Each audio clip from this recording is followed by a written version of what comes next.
Assalamualaikum warahmatullahi wabarakatuh. Ila hadratin Nabi Muhammad sallallahu alaihi wasallam wa ala alihi wa sahbihi dzurriyyati ummatihi al-kiram min masyayikhina inna makanu thumma khususan ila ruhi muallif hadzal kitab anna Allah yataghashshahum birrahmah al-maghfiratu 'alaihim barakatihim wa asrarihim anwarihim 'ulumun fahati fid din wad dunya wal akhirah. Anna Allah subhanahu wa ta'ala yarzuquna iyyakum min tibai salihin wa yarzuquna mahabbatahum wa yatawaffana ala millatihim wa yashrina bizumratihim min ghairi sabiqati adabin wa la hisaba la hadhihi an-niyyah wa ala kulli man wa bihi salafus salih wa ila hadratin nabi al-fatihah.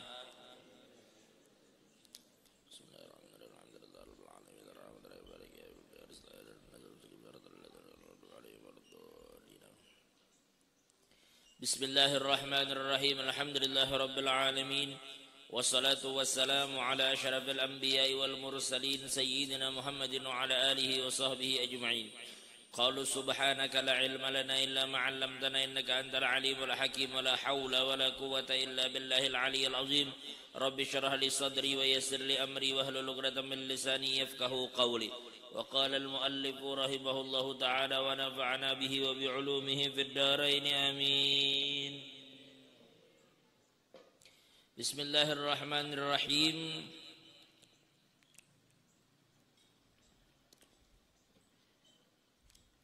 Alhamdulillah, segala puji hanya milik Allah yang telah mengumpulkan kita bersama-sama pada malam hari ini dalam keadaan sehat walafiat. Salawat dan salam kita haturkan kepada junjungan kita Nabi besar Muhammad sallallahu alaihi wasallam, kepada keluarga beliau, sahabat serta orang-orang yang rela meneruskan perjuangan beliau hingga hari kiamat. Yang kita muliakan guru sirat dan guru-guru yang lain, guru Mukhlis, guru Mughni, Ustadz Abdullah, Ustadz Rijani dan seluruh guru-guru yang hadir. Wabil khusus sahibul majlis, saudara kami akhina fillah Bapak Haji Fuad Fakhruddin, mudah-mudahan selalu diberikan kesehatan oleh Allah, panjang umur, selalu berada dalam lindungan Allah, dan mudah-mudahan segala hajat beliau dikabulkan oleh Allah. Yang kita muliakan juga Abah Nanang yang pada malam hari ini hadir bersama kita, para hadirin wal hadirah yang dimuliakan oleh Allah Subhanahu wa taala. Alhamdulillah, pada malam hari ini kita kembali dikumpulkan Allah di bulan Muharram. Berarti setahun kita hanya bertemu. Setelah kemarin di tahun 1444, sekarang bertemu di 1445. Kita menyambung beberapa nasihat yang disampaikan oleh Imam Al-Ghazali. Beliau mengatakan, ayyuhal walad, wahai anakku, i'mal anta bima ta'lam liyankashifa laka ma lam ta'lam. Wahai anakku, ini pas juga ada santri. Ujar Imam Ghazali, wahai anak-anakku, amalkanlah apa yang telah kamu pelajari supaya terbuka bagimu apa yang belum kamu pelajari. Makanya ujar ulama, mengamalkan ilmu itu akan membuka pintu untuk seseorang itu mendapatkan ilmu yang disebut dengan ilmu laduni. Sebagaimana diriwayatkan, man amila bima alima warathahu Allah ilma ma lam ya'lam. Barang siapa yang mengamalkan apa yang dia telah pelajari, niscaya Allah akan memberikan dia ilmu yang dia tidak pernah pelajari. Utamanya kalau santri itu munkawa, jangan putus berwudu. Bila batal wudu, bila batal apa? Wudu. Bila junub, junub kada kalau Amun junub kan mandi nang tuha. Amun nang, makanya dulu ada pernah diriwayatkan ada seorang ulama itu saking kada mau membiarkan diri sidin itu kada suci, diuji oleh Allah Ta'ala. Sidin itu bila batal udu mesti berudu, apalagi pun sampai junub. Kenapakah malam itu pas musim dingin? Maka di Arab tuh kalau dingin dasar dingin. Ini Abah Nanang nih hanya datang apa Uzbekistan gak Nanang. Dingin tuh Nanang lah. Salju. Makanya ulun melihat tadi sidin Bokopiah gini ulun kira orang Korea tadi. Salah kira. Kopiah bubuhan Uzbek sekalinya sidin itu Uzbekistan. Di situ ada Imam Bukhari kabar Nanang, Imam Bukhari. Itu daerah salju tuh dingin. Kan? Nyaman apa nangnya di Uzbek tuh bun salju tuh karena mau buruk iwak. Jadi dingin harinya dan sidin garing. Kita hari panas aja amun garing menggigil, apalagi memang musim dingin. Jadi musim dingin sidin garing. Lalu malam itu Allah uji, Allah tes. Lalu malam itu beliau itu teguring setumat temimpi junub. Pokoknya kalau tidak khilaf di dalam mimpi itu beliau temimpi tabangun kada 1-2 langsung mandi. Karena sidin itu kada biasa membiarkan awak ini kada suci. Mandi sidin hari dingin awak garing mandi. Mbah tuh berabah pulang tamimpi pulang. Tabangun pulang, mandi pulang. Maka di dalam kitab itu dikatakan kalau tidak khilaf lebih 20 kali sidin itu termimpi dalam satu malam. Coba 20 kali bangun sidin, mandi sidin. Saking beliau itu tidak mau dalam keadaan tidak suci. Nah apalagi santri-santri itu mun kawa jangan batal udu karena bisi bini balum kadang nang dijapai. Jadi mun kawa berudu batal udu, berudu lagi batal udu, berudu lagi. Karena bila kita amalkan tuh 2 tahun 3 tahun kita akan melihat tuh apa hasil dari kita mulazamah udu tadi. Lalu kemudian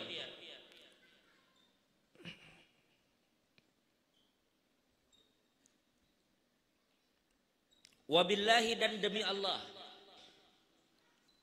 intasir tarol ajaib fi kulli manzilin, wahai anakku jadi sidin, apabila kamu mau berjalan, jaka berjalan itu jaka bahasa kita tuh jangan berdiam aja. Makanya kita itu nang kaya santri ini nah, mudahan ninya kena bila lulus di sini kawa ke Banjar, embah dari Banjar kawa sekolah ke Jawa, embah dari Jawa mudahan kawa ke Hadramaut sampai ke Mekah sana insyaallah kita belajar. Kenapa? Karena bagus kita di masa muda tuh banyak-banyak berjalan, banyak-banyak melihat. Kadang nang muda aja nang tua pun kayak itu juga. Karena ujar Imam Ghazali intasir tarol ajaib. Kalau kamu mau berjalan, kamu akan melihat begitu banyak keajaiban-keajaiban dari penciptaan Allah. Amun hidup di sisi itu aja, lalu kada melihat kayak apa dunia ini. Jadi bolehlah kita bertamasya, boleh benar. Niatakan bertamasya itu untuk melihat kebesaran Allah. Bila ada duit, apa? Bila ada duitnya, bawanya berziarah. Tulaknya ke Banjar. Niatnya berziarah kepada orang soleh. Nang kedua melihat kebesaran Allah kayak apa. Karena melihat macam-macam di sana inya lihat. Ada duit lagi tulak ke Jawa. Ini kada lawas lagi bulan Safar. Oh ini di bulan Agustus. Karena insya Allah kalau tidak khilaf di tanggal 19 Agustus Habib Umar itu ada acara di Jakarta. 19 Agustus, 20 Agustus, 21 Agustus itu di Jakarta. Kalau tidak khilaf tanggal 22 atau 23 beliau ke Jawa Timur. Di Jawa Timur itu hanya 1 hari, tetapi di 3 tempat acaranya, di Surabaya, di Jombang, dan di masalah di Gresik kah? Hah? Di Gresik kalau tidak salah. Di Gresik. Habis itu mungkin sehari beliau ke Kalimantan Tengah. Dari info yang beredar, wallahu alam, mungkin dalam waktu dekat karena ada rilis jadwal resminya. Nah itu kalau ada rezeki tolak ke sana dengan niat hendak berkumpul dengan orang-orang soleh, berkumpul dengan para aulia-aulia Allah, berkumpulan ke sana.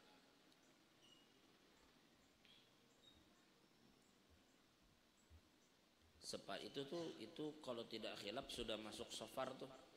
Sebagian orang kalau inya ke Jawa Timur selajur bertahan karena kada lawas lagi mungkin haul Bangil. Haul Bangil sudah rilis kata berapa? Belum. Pun? Oh September. Nah jadi ya walhasil bila ada rezeki gunakan aja untuk pergi ke tempat-tempat itu untuk sekali lagi melihat kebesaran Allah, melihat kita, maka yang keluar itu tidak sia-sia dan itu termasuk mensyukuri nikmat Tuhan, nikmat kesehatan, nikmat rezeki, dengan membawanya itu menyenangkan hati keluarga. Karena jangan dikira namanya bersedekah itu harus selalu ke orang. Termasuk menggembirakan keluarga kita itu sedekah yang paling afdal.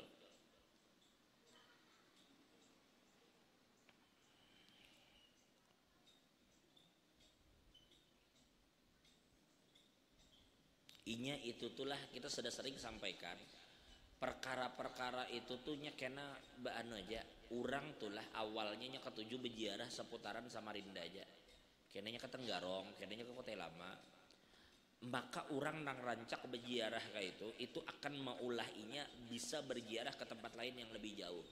Kada lawas kenanya tembus sampai ke Handil, kena ujung-ujungnya sampai ke Sangkulirang berziarah, kenanya tak ke Banjar, kena tak ke Jawa. Akhirnya ujung-ujungnya sampainya berziarah tulakan ke Hadramaut, kenanya berziarah ke wadah Nabi sallallahu alaihi wasallam. Jadi bagus seperti itu karena kita mensyukuri nikmat. La in syakartum la azidannakum. Kalau kamu mensyukuri nikmatku jar Allah, aku akan tambahi nikmat itu. Nah, menggunakan harta untuk berziarah itu termasuk bagian dari mensyukuri nikmat sehat dan nikmat harta serta nikmat kelapangan waktu.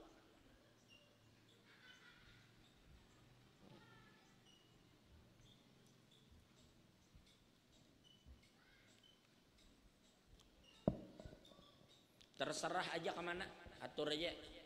Yang penting kita berniat melihat kebesaran Allah.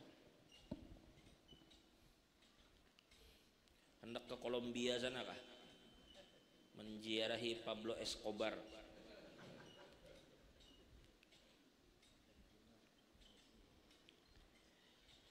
Lalu kemudian wa inni ansahuka bi thamanati asya, dan aku memberikan kamu nasihat dengan 8 hal. Iqbal haminni, maka terimalah nasihatku ini.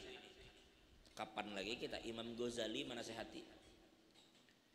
Li alla yakuna ilmuka khasman 'alaika yaumal qiyamah, supaya ilmu yang kamu tuntut itu tidak menjadikan kamu celaka nanti di hari kiamat. Nah, ini sekarang para santri nuntut ilmu. Begitu juga yang bukan santri nuntut ilmu. Lalu ilmu didapat. Setelah ilmu itu didapat, lalu apa?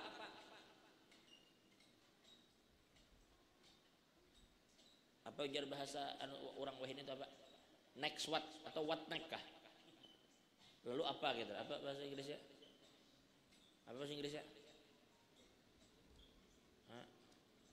Amat. Apa aja orang bahasa Inggris? Next what apa? Lalu selanjutnya apa gitu? Kalau ilmu sudah didapat, lalu apa selanjutnya? Maka ujar beliau, sekarang jaga nasihatku ini, aku menyampaikan 8 hal, maka terimalah ini supaya ilmu yang telah kamu miliki itu tidak menyebabkan kamu celaka di hari kiamat nanti. ta'mal minha arba'ah wa tada' minha arba'ah, yang mana dengan ilmu itu kamu kerjakan 4 hal, tinggalkan 4 hal. Berarti ada 8 nasihat yang dibagi dua. 4 hal gawi, 4 hal tinggalkan. Wa ammal lawati tada', adapun perkara yang harus kamu tinggalkan 1. Yang ditinggalkan berapa tadi? 4. Yang digawi berapa? Sekarang yang ditinggalkan ada 4, kita bahas yang pertama. Fa'ahaduha, yang pertama, alla tunadhiru ahadan fi mas'alatin mastata'ta. Yang pertama, hendaklah kamu jangan terlalu banyak mendebat orang di dalam satu masalah semampu kamu. Jaka bahasa Banjar itu jangan tapi hendak mahuwal orang. Mentang-mentang seorang sudah belajar, mentang-mentang seorang berilmu, lalu pikiran itu hendak mahuwal orang. Katuju bana maulah huwal. Li'anna fiha afatan katsiratan wa ismuha akbaru min nafiha. Karena di dalam perdebatan itu terdapat bahaya yang sangat banyak. Dan dosanya terkadang lebih besar daripada manfaatnya. Nang bakakarasan deh. Idh hiya manba'u kulli khuluqin zamim, karena perdebatan itu terkadang menjadi sebab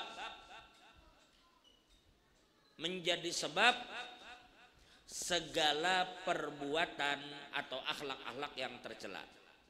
Karya, seperti ria, minta lihat orang, berdebat supaya orang melihat siapa undanya, asal tahu siapa gerang undane. Wal hasad, dan timbul kedengkian yang dimulai dari perdebatan. Wal kibri wal hiqid, dan begitu juga timbul di situ rasa sombong. Dan juga timbul dendam.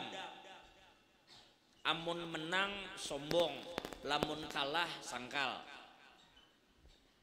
Wal adawati wal mubahah, dan dari perdebatan itu akan muncul permusuhan dan saling apa aja kita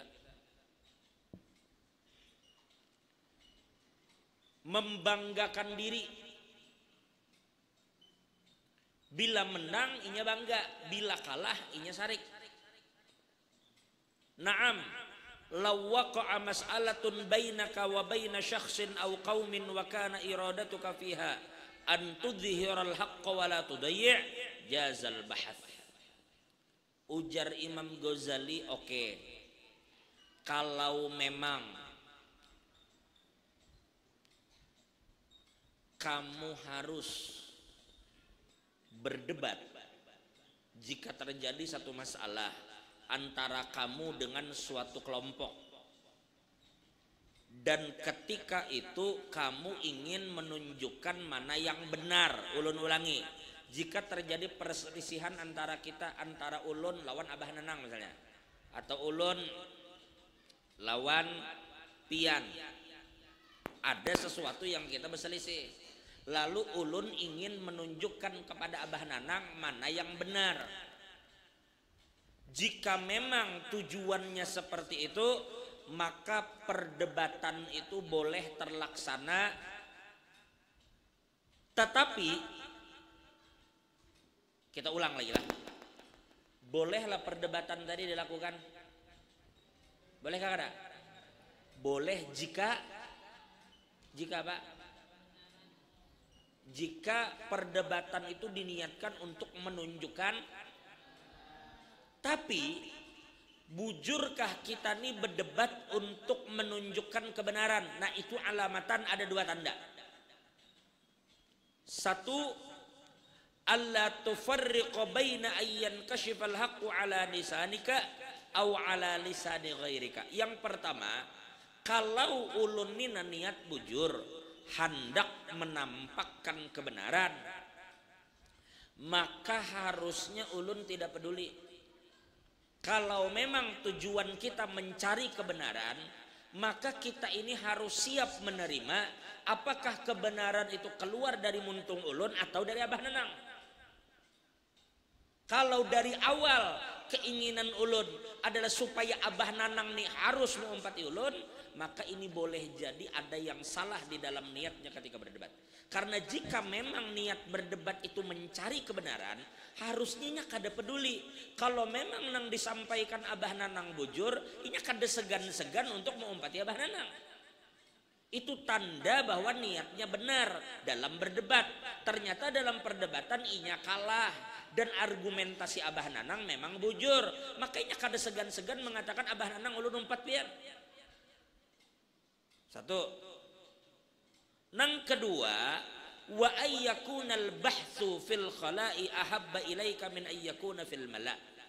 Yang kedua, bahwa perdebatan yang terjadi antara ulun dengan Abah Nanang, harusnya ulun lebih senang jika perdebatan ini berlangsung secara tertutup dulu, tidak secara terbuka.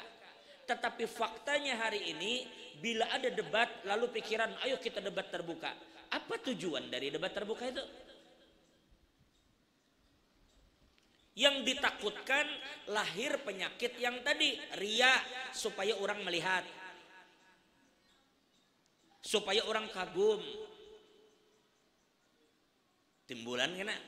Lalu supaya orang kagum, supaya orang melihat, nih tiba-tiba seorang kalah nih, ini ujung-ujungnya bisa dendam.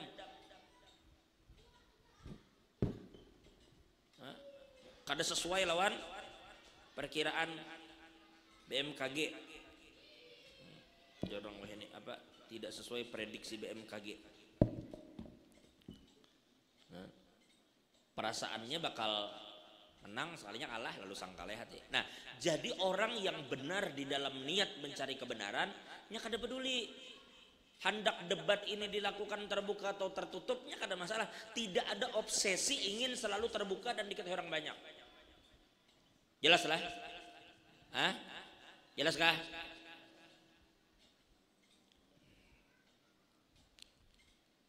Wasma'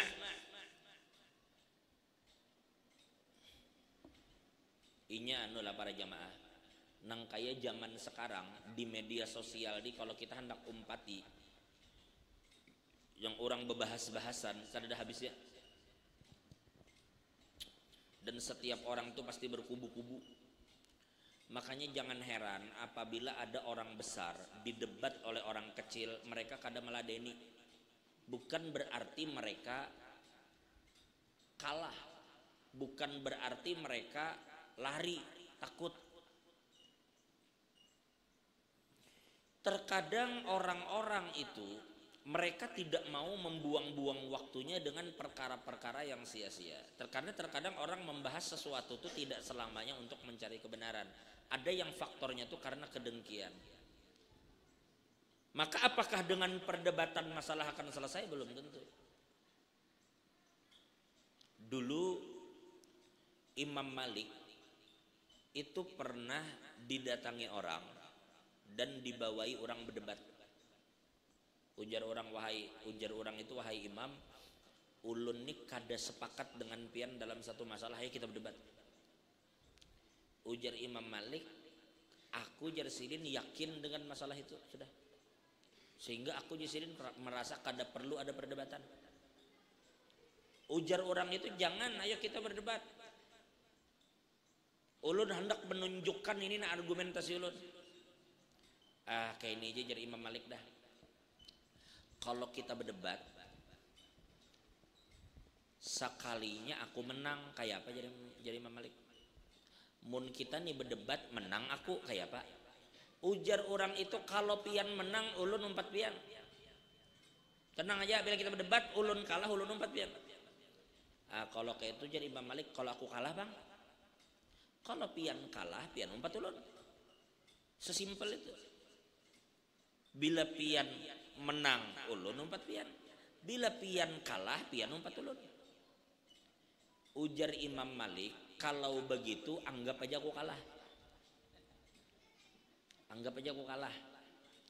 Lalu aku umpat ikam kalau. Nah, pertanyaanku jadi Imam Malik, begitu aku umpat ikam karena aku kalah. Tiba-tiba seminggu 2 minggu kemudian aku dibawahi orang lagi berdebat dan ternyata aku kalah. Apakah aku harus umpat orang itu? Terdiam orang nih. Karena jadi Imam Malik, bila aku ikuti orang tadi lalu sebulan kemudian aku berdebat lagi dan aku kalah, apakah aku mau umpati orang menang debat tadi? Maka Imam Malik kemudian melanjutkan, ujar Imam Malik, la khaira fi dinin kasuran tuqaduhu. Tidak ada kebaikan di dalam agama yang terlalu banyak perpindahan di dalamnya. Jadi orang tuh kadang memiliki keyakinan, sebenarnya pindah, ujar orang tuh kambing tumbur, ke situ pindah, karena melihat argumennya kuat, pindah kayak apa itu. Makanya ulama menghindari perdebatan itu. Jadi tidak selamanya orang-orang besar itu ditantang untuk berdebat, mereka meladeni bukan karena mereka takut. Tetapi boleh jadi pertimbangan mereka karena hadis Nabi, ujar Nabi, ana za'imun bi baitin fi rabadil jannah liman tarakal mira walau kana muhiqqa. Aku, ujar Nabi, menjamin rumah di pinggir surga bagi orang yang meninggalkan perdebatan meskipun benar. Karena bekarasan berdebat nih, anulah terkadang kita tulawan kawan saurang didebati, kawan saurang berdebat kita oke menang, tapi biasanya hubungan gak ada baik lagi mbahnya. Kalaupun menang hubungan gak ada bagus lagi.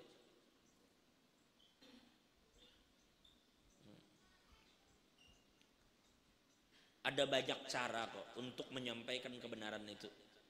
Makanya Habib Umar menyatakan bahwa salah satu bekal seorang da'i adalah wasi'us sadr, memiliki hati yang lapang. Di antaranya yang memiliki kebijaksanaan dalam dakwah, sehingga memiliki banyak metode untuk menyampaikan hadaf, menyampaikan tujuannya dalam dakwah itu bagaimana, yang memiliki banyak metode. Walhasil, wasma'an ini adzkuru laka huna faidatan. Ketahuilah, jadi Imam Ghazali, aku sekarang menyampaikan kepada kalian beberapa faidah. 1. Wa'lam anna su'ala 'anil mushkilati 'aradu maradil qalbi ila at-tabibi wal jawab lahu sa'yun li islahi maradih. Ketahuilah bahwasanya pertanyaan, nah ini 1, perhatikan. Kita bila sudah nuntut ilmu, maka tidak bisa menyalahkan orang kenapa bertakun ke kita. Kita nuntut ilmu lalu didatangi orang untuk bertanya masalah, terutama para santri kan, bila lulus belajar nyambung sekolah lain lalu ditanya orang masalah. Maka ingat, ujar Imam Ghazali, pertanyaan yang diajukan ke kita itu sama seperti orang sakit yang mendatangi dokter. Jadi posisi penanya kepada orang yang ditanya itu seperti orang sakit yang mendatangi dokter. Maka jawaban itu adalah usaha untuk menjadikan inya sembuh. Seperti dokter memberi obat, kayak itu juga ulama memberi jawaban. Jadi orang yang jahil itu seperti orang sakit, ulama seperti tabib. Wal alimun naqis la yuhsinul mu'alajah. Orang yang alimnya alang-alang, ya, orang nang alim separo-separo, alang-alang, maka jelas inya tidak mumpuni untuk mengobati pasien. Anggaran alang-alang tidak memiliki kapasitas untuk memberikan jawaban seharusnya. Jadi orang itulah, mohon maaf, bila ingin merasa dirinya kada alim, maka jangan asal jawab. Wal alimul kamil la yu'aliju kulla marid. Bahkan orang yang alim sekalipun, mereka tidak akan menjawab setiap pertanyaan, sebagaimana dokter tidak akan mengobati setiap orang nanggaring. Percayalah pian itu. Ada dokter tidak mengobati semua orang sakit. Bal yu'aliju may yarju fihi al-qabul al-mu'alajah was-shalah. Tetapi dokter itu hanya mencoba mengobati orang yang ada kemungkinan sembuh. Dulu ulun bisi keluarga.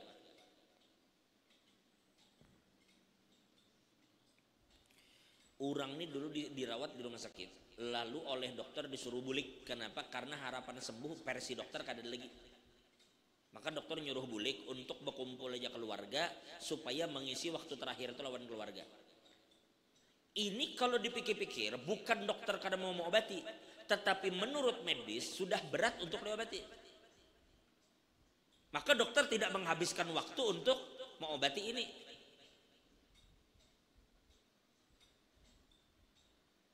Contoh dulu ada keluarga almarhum pernah kecelakaan.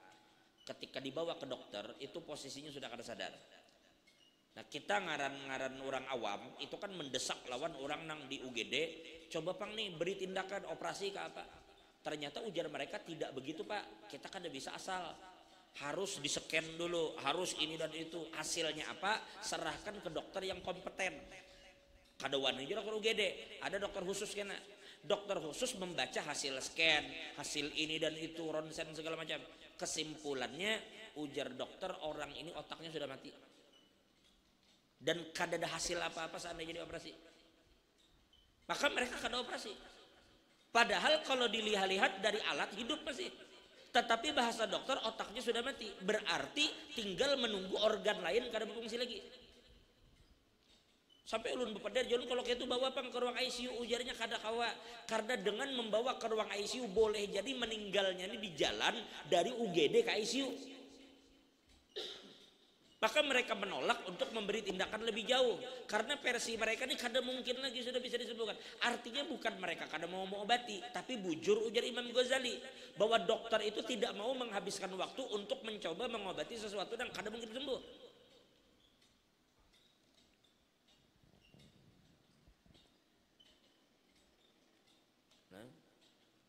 Nah kayak itu juga para ulama. Ketika mereka ditanya orang, sekali lagi orang bertanya itu kayak orang berobat. Dokter tidak selalu mengobati. Didatangi belum tentu mengobati. Dokter gigi didatangi oleh orang ada beranak. Dokter juga nya. Makanya kada langsung terima. Padahal dokter. Ujarnya kok kada bisa. Maka ia menyerahkan ini kepada dokter lain yang memang dokter kandungan. Kayak itu ulama. Makanya jangan heran ditanya orang masalah. Aku anu jar anu ikam datangi guru anu aja gini. Karena jar guru anu ikam datangi guru anu aja betul-betul sampai ujungnya tabulik kenang pertama. Beliau merasa kepakaran dalam hadis ini si anu. Makanya sini ikam takut si anu aja gini. Datangi anu ini kepakaran ini di si anu. Maka takut di anu aja gini. Kayak itu ulama. Tidak selalu setiap pertanyaan itu mereka jawab.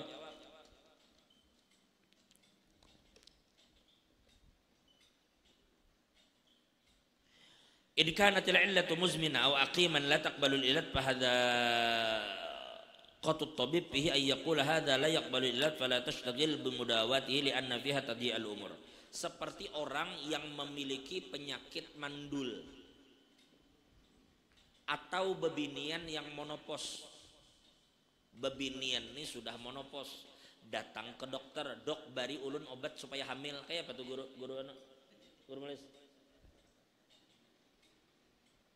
Bebinian ini monopos, mendatangi dokter, dok ulun nak hamil jar. Kayak apa kisahnya?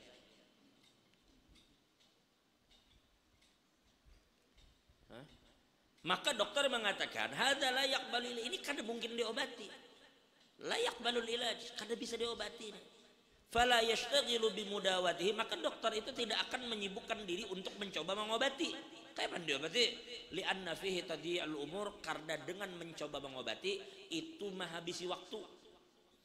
Menyia-nyiakan umur. Suma'lam anna maradal jahli ala arba'ati anwa'. Dan ketahuilah bahwasanya penyakit jahil itu ada 4 macam. Yang pertama yaqbalul ilaj wal baqi la yaqbal. Yang pertama ini bisa menerima obat, yang kedua kada. Wa ammal ladzi la yaqbal. Ini perhatikan sedikit lagi kita. Ada pertanyaan yang kita katakan tadi, orang yang sudah belajar tidak mustahil inya didatangi orang, ditanya orang. Lalu tidak semua pertanyaan itu mesti dijawab kan? Yang pertama, pertanyaan yang tidak perlu dijawab, man kana su'aluhu wa'tiraduhu an hasadin wa bughd, yaitu apabila orang itu bertanya karena didasari oleh dengki dan kebencian. Maka pertanyaan ini memang niatnya menjatuhkan. Orang kada senang lawan Abah Nanang. Lalu ketika ada Abah Nanang, ini memberi pertanyaan yang pertanyaannya ini hendak menjatuhkan Abah Nanang. Nya kada tulus betakun. Ada orang betakun itu kan hendak mencari faidah, hendak mencari manfaat. Inya kada suka dengan Abah Nanang. Makanya berusaha di hadapan orang banyak untuk menggugurkan Abah Nanang. Maka lah ujar Imam Ghazali, kullama tujibuhu bi ahsanil jawab fa afsahihi wa awdahihi la yazidu lahu dzalika illa ghaidan wa hasada. Semakin Abah Nanang ini menjawab dengan jawaban yang memuaskan, argumentasi kuat, jawabannya fasih, maka semakin Abah Nanang bisa menjawab dengan baik, semakin bertambah kebencian dan kebencian di hatinya itu kepada Abah Nanang. Ada orang bila dijawab tuh senang, adanya ada. Semakin Abah Nanang menjawab, semakin hatinya sangkal. Kenapa? Tujuannya kada tercapai untuk menyupanakan Abah Nanang. Itu orang dengki. Orang dasar kada ketuju, kada diladeni, itu musuhnya. Nah, zaman wah ini kan dasar ada orang nang kayak itu, ujar orang tuh pansos, hendak umpat viral. Makin disahut makin senangnya, makin dijawab makin gembiranya. Maka orang nangka ini jangan diladeni. Bila kita menjawab kayak apa aja bagusnya jawaban diterima oleh orang-orang bakal, tetap orang tuh bakal terima. Jangan heran nangka itu sudah kuat argumen tetap kada diterima. Iya jangan heran, karena ini bermula dari kebencian dan kedengkian. Ujar Imam Ghazali, kada bakalnya bisa terima. Dikatakan kullul adawati qad turja izalatuha illa adawata man adaka an hasadi. Setiap permusuhan itu bisa diharap untuk berdamai.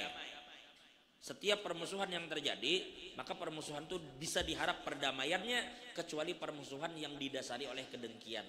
Bila sudah dengki judulnya berat. Bila sudah dengki judulnya berat. Karena orang dengki ini kada akan ampeh sampai apa nang didengkiinya itu hilang.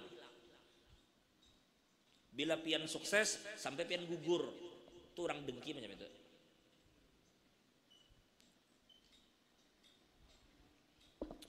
Wal hasud, dan orang yang dengki,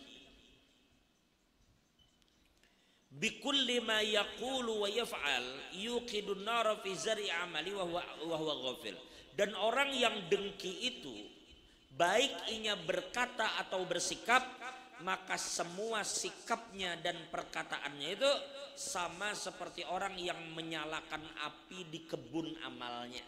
Inya memiliki simpanan amal, lalu simpanan amal yang berada di gudang itu dibakarnya, wa huwa ghafil, dan inya tidak sadar itu. Berarti inya tuh merugikan dirinya seorang. Orang dengki itu kada orang nang rugi, inya nang rugi. Karena tanpa inya sadar, begitu inya mati amalnya hilang. Karena dibakar oleh kedengkiannya itu. Wa qala Rasulullah SAW, al-hasadu ya'kulul hasanat kama ta'kulun narul hatab. Dan ujar Nabi bersabda, kedengkian itu memakan kebaikan seperti api yang memakan kayu bakar.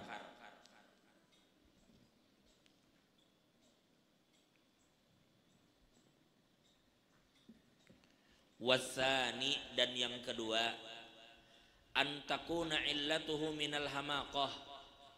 Yang kedua ini juga jangan diladeni. Ulun ulangi, yang kedua jangan. Yang pertama tadi bila dia bertanya jangan diladeni kalau apabila pertanyaannya muncul karena Hah? Karena dengki dan karena benci. Yang kedua adalah pertanyaan dari orang yang dungu. Tola dungu. Hah?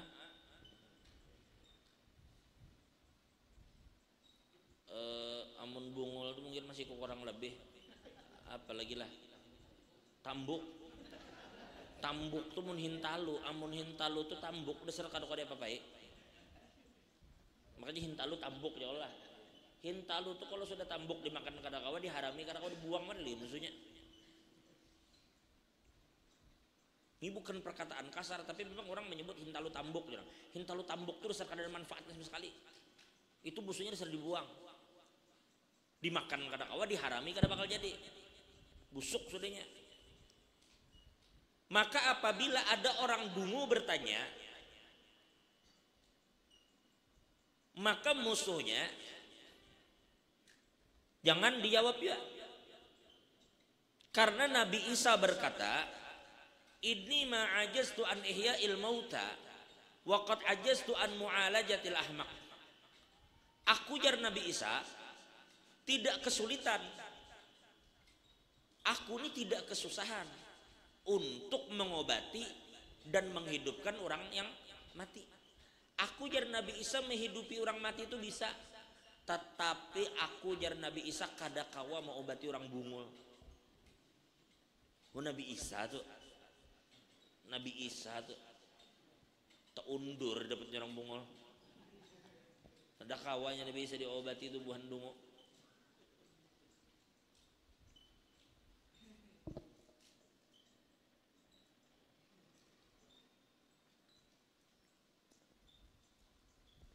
Maka tingkatan dungu yang paling parah itu adalah yang di dalam bahasa Arab disebut dengan jahil murakkab. Jahil murakkab itu bahasa kita orang bungul merasa pintar. Ini paling repot dihadapi. Amun orang tuh kada pintar tapi sadar diri itu masih nyaman. Masih kawali-kawali. Orang tuh salah tapi merasa bahwa inya salah. Masih itu nyaman. Amun sudah salah merasa bujur,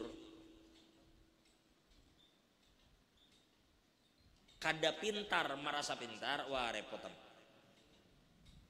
Nah ini nih kurang lebihnya nang dungu tuh. Serba salah juga nggak bisa.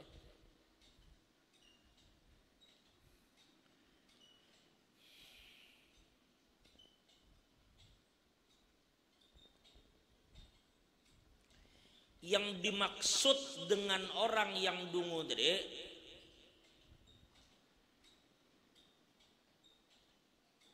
rajulun yashtaghilu bi talabil ilmi zamanan qalilan, yaitu orang yang menuntut ilmu setumat wa yata'allam syai'an minal ulumil aqli wasyar'i, lalu umpat jua belajar agama sedikit,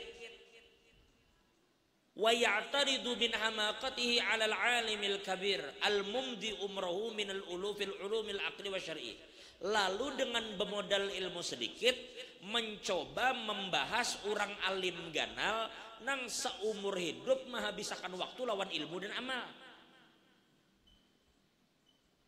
Seorang sembahyang aja bujur kadanya kada tahu, nang dibahas orang alim besar nang seumuran mulai kakanak menghabiskan waktu lawan ilmu nang itu nang dibahas tu dungu ngarnya manusia itu.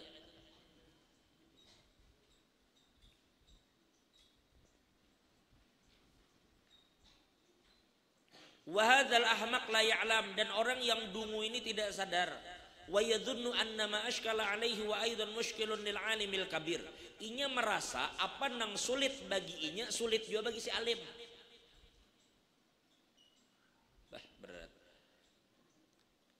Fayam bagi Allah yashtagila bijawabih, maka sebaiknya jangan kita repot untuk mencoba menjawab pertanyaan dia tadi, li'anna jawabal ahmaqi as-sukut, karena cara untuk menjawab mereka itu adalah dengan diam.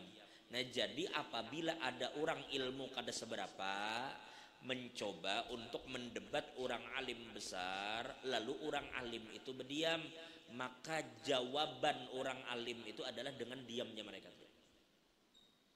Karena memang begitu. Bila ada orang berisi ilmu kada banyak mencoba untuk mendebat orang-orang yang memang dikenal keilmuannya, kesolehannya, ketakwaannya, mehual aja, mencari gara-gara aja, dan mereka memilih untuk diam, tidak menanggapi. Ya diamnya mereka itulah jawaban terhadap orang tadi. Justru orang yang membahas itu akan lebih sakit hati bila didiami. Ini senang bila dijawabnya, makin senang ditunggunya jawaban itu, tapi kada dijawab. Jawaban untuk mereka ya diam memang, jangan dilawan. Jadi jangan heran kita apabila ada orang-orang besar lalu mereka dihujat, mereka dicaci, mereka difitnah dan segala macam, mereka diam. Ya itu tadi, terkadang orang-orang yang ingin menjatuhkan mereka adalah karena dasar kedengkian dan kebencian. Lalu mereka diam dan tidak menanggapi, maka diam mereka itu jawaban yang paling tepat. La ilaha illallah Muhammadur Rasulullah. Yang ketiga adalah ayyakuna mustarsyidan. Ada juga orang yang bertanya karena hendak memang hendak tahu. Kada pejabat takun dasar hendak tahu. Wa kullu ma la yafham min kalamil akabir yahmilu ala qusuri fahmihi wa kana su'aluhu lil istifadah. Lakin yakunu balidan la yudrikul haqaiq fala yanbaghi al ishtighal bi jawabihi aidan kama qala sallallahu alaihi wasallam umirna an nukallima an-nasa ala qadri uqudihim kama rawahu al-Imam ad-Dailami fil Firdaus. Jadi Imam Ghazali hendaklah seseorang itu, jadi begini, ada orang yang bertanya itu karena mencari tahu, tapi otaknya kada sampai.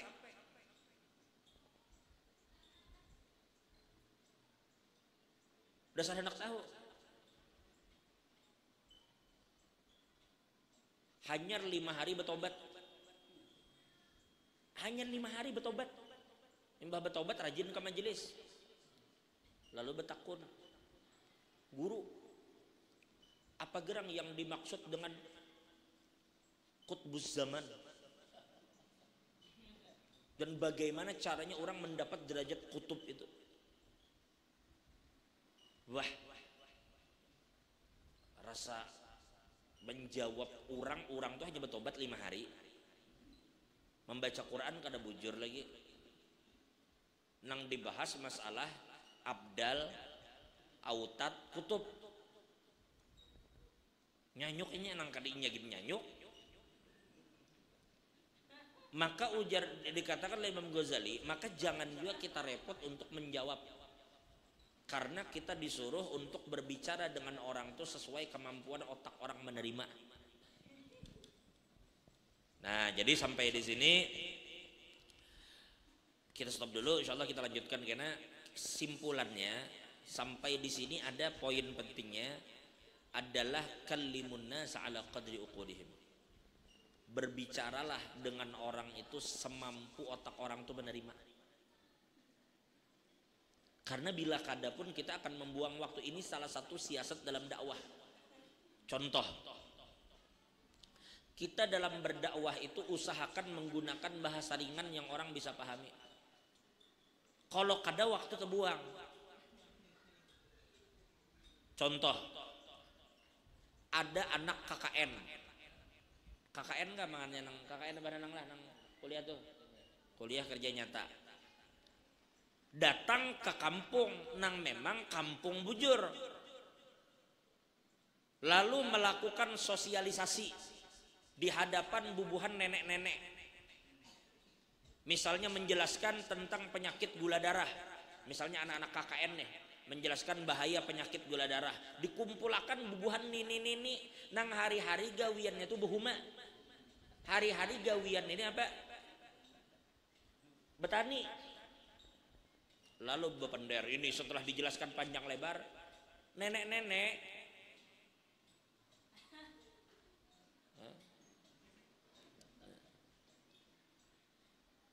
kami berharap nek bahwa apa yang telah kami presentasikan tadi untuk bisa nenek-nenek implementasikan di dalam kehidupan sehari-hari.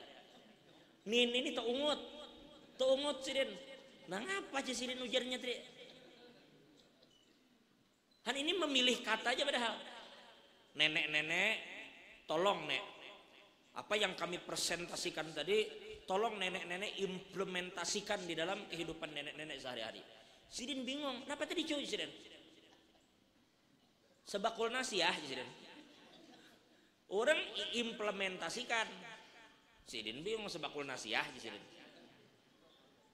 Apa nek pertanyaan nenek? Tadi nang Sidin nang sebakul nasi tadi napang Sidin.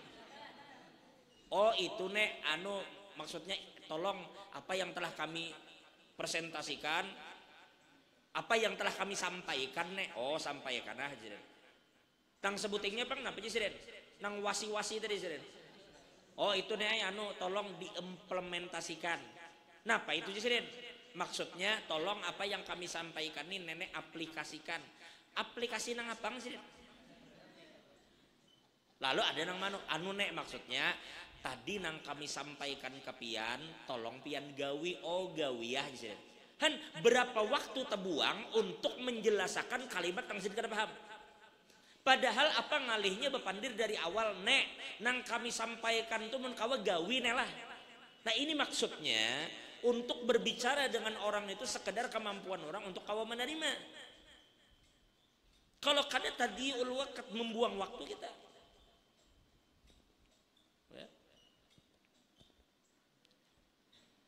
Kecuali inya punya siasat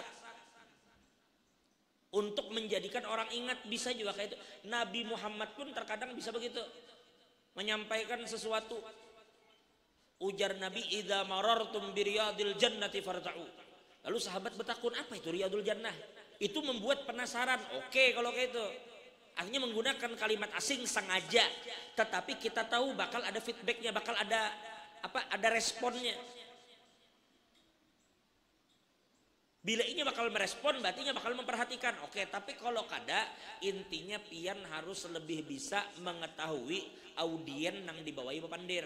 Pian bisa mengetahui jamaah nang dibawahi bapandir, kemampuannya nerima macam apa. Kesimpulannya dari Imam Ghazali, bila orang tuh bertanya kepada kita karena memang tidak tahu, tapi otaknya belum bisa menerima penjelasan yang kita jabarkan, sabar aja dulu, belum waktunya untuk menjawab apa yang inya mau tahu. Memang dikatakan laisa kullu likulli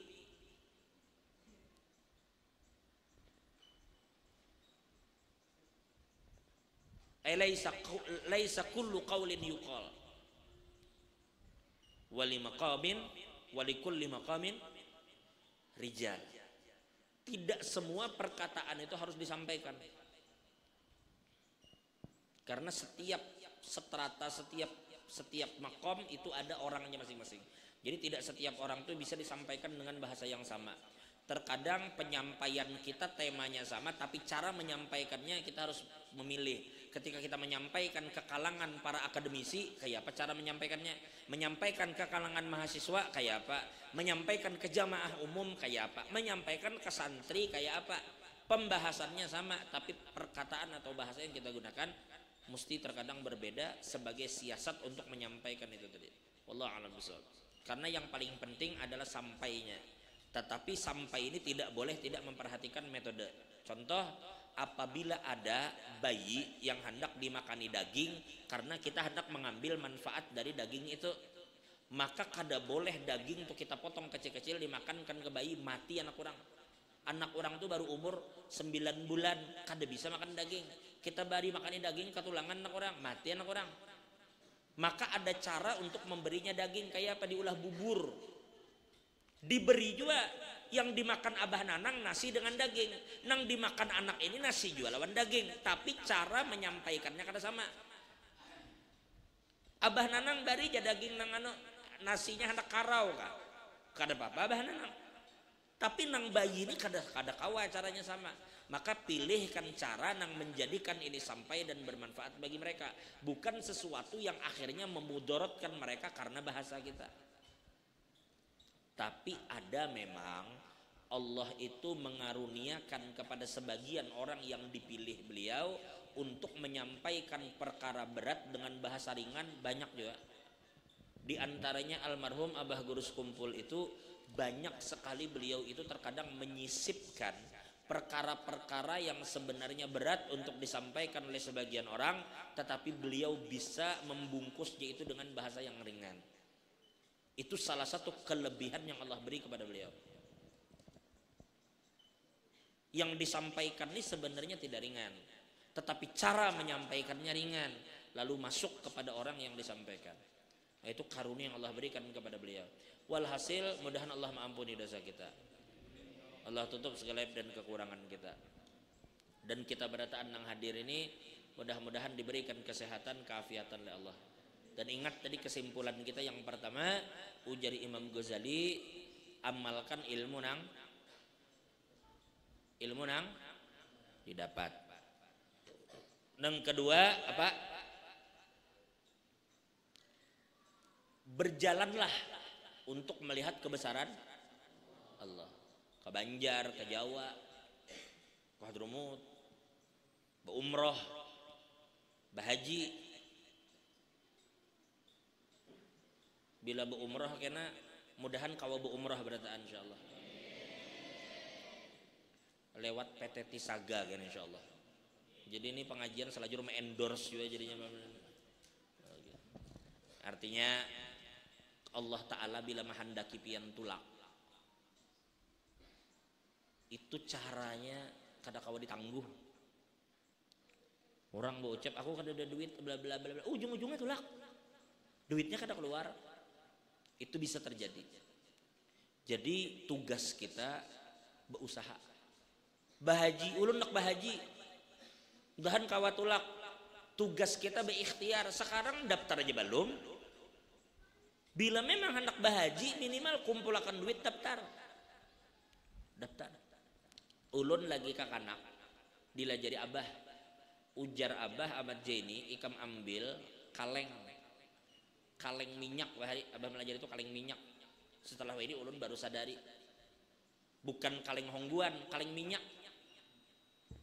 Dilubangi atasnya nang kayak celengan.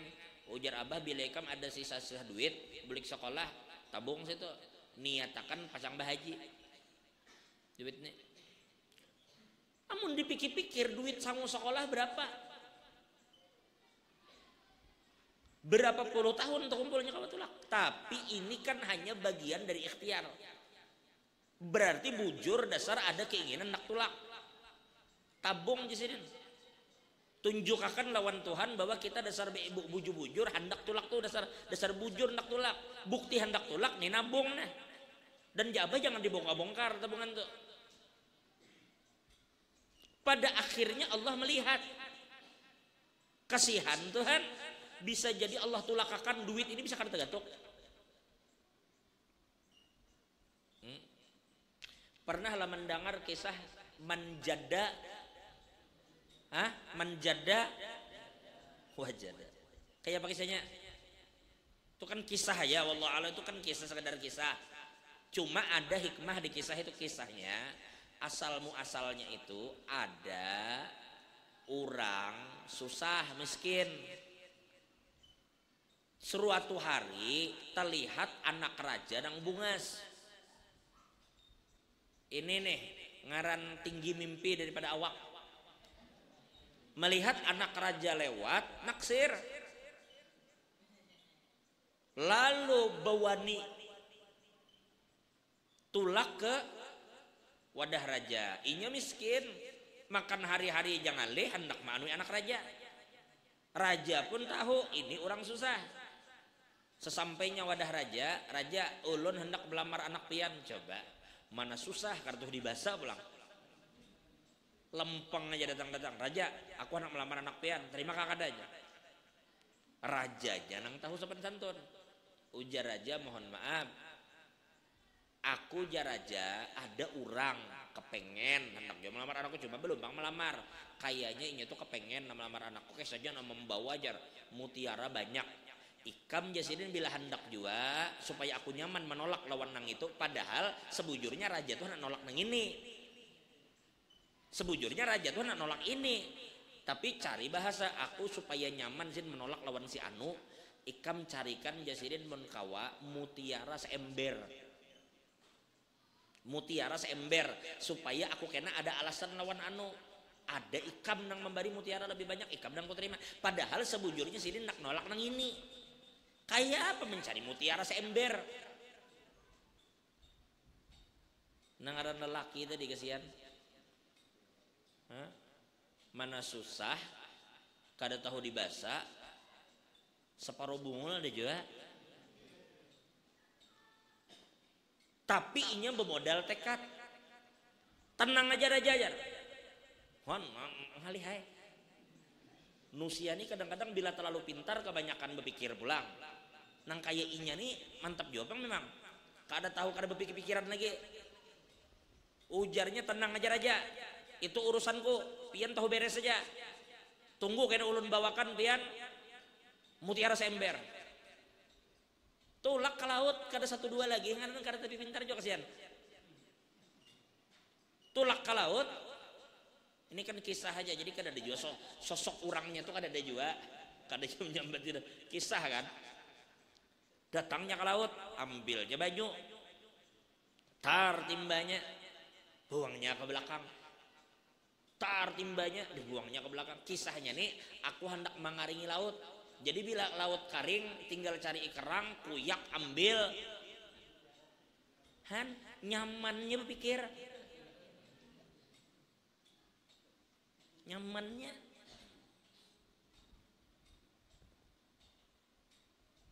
begitu inya nimba tar membuang ke belakang pulang guru mulai saya di mana jalannya anak karing di pantai ambil ember saat ambil banyu buang ke belakang ambil pabila karing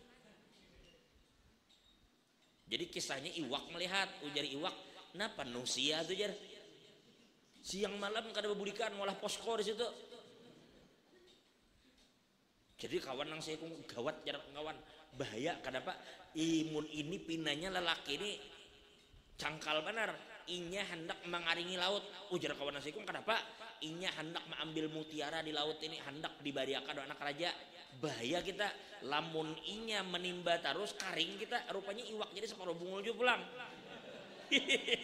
bisa ya berpikir pada karing jadi iwak bahaya kita kayak apa nih jadi ujar iwak seekong mun itu kain itu sudah daripada kita karing bematian kita aja nang mencari akan mutiaranya ke laut padahi karang sedikit nang beberapa paling beberapa ribu hibakai embernya tuh lalu asing-asingnya iwak muncul menimbai mutiara tadi ke pinggir pantai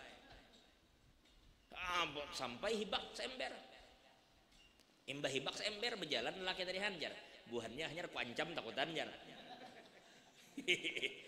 udah hai bawa ke wadah raja sampai ke wadah raja kada kawa lagi menolak karena apa nang inya bawa sesuai dengan apa nang diminta raja nah itu kisah selalu disampaikan untuk menjadi bumbu manakala dibacakan kata mutiara manjada wajada orang nang bersungguh-sungguh pasti itu anunya motonya biasanya manjada wajada barang siapa bersungguh-sungguh dapat habis saya nah itu perlu juga wayah-wayah kita jadikan anu tuh manjada wajada barang siapa berusaha mesti dapat sudah selesai urusan nya ada bahari guru mulut saya orang inya hendak lawan bebinian inya tahu bila hendak lawan bebinian ini salah satu cara supaya bisa dapat tuh minta lawan Tuhan nang kawa menggarakakan hati bebini nih jadi berdoanya kayak apa doanya ya Allah ya apabila inya itu adalah jodoh ulun maka tolong apa dimudahkan gitu lah bila inya jodoh ulun mudahkan ada orang kan normalnya kayak itu ngomong nih ya Allah bila ini jodoh ulun mudahkan bila lain jodoh ulun apa tolong dijauhkan atau dilupakan inya kada nangaran manjada wajada tadi apa doanya ya Allah jar apabila si Allah itu adalah jodoh ulun tolong mudahkan tapi apabila inya bukan jodoh ulun tolong jodohkan ya itu kan separuh maksa Tuhan ngarannya Kan itu ngarannya bahan nangai manjada wajada. Hitungannya bun buta kada tahu pokoknya kayok terus kada tahu urusan orang. Bila inya mahandaki sesuatunya gawe. Itu manjada. Jadi tugas kita adalah berikhtiar, berusaha. Masalah menentukan hasil itu urusan Allah Ta'ala. Itulah. Wallahu a'lam bishawab. Mudah-mudahan Allah mengampuni kita. Menutup aib dan kekurangan kita. Dan mudah-mudahan kita pada saat nang hadir bisa mengamalkan ilmu yang kita pelajari. Dan mudah-mudahan kita semua yang hadir tidak akan mati kecuali dalam keadaan usul khatimah ba'da tulil umur faqallatu afiyah ala hadhihi niyyah ala kulli man wa bihi salafu sallallahu hadratin nabi al-fatihah.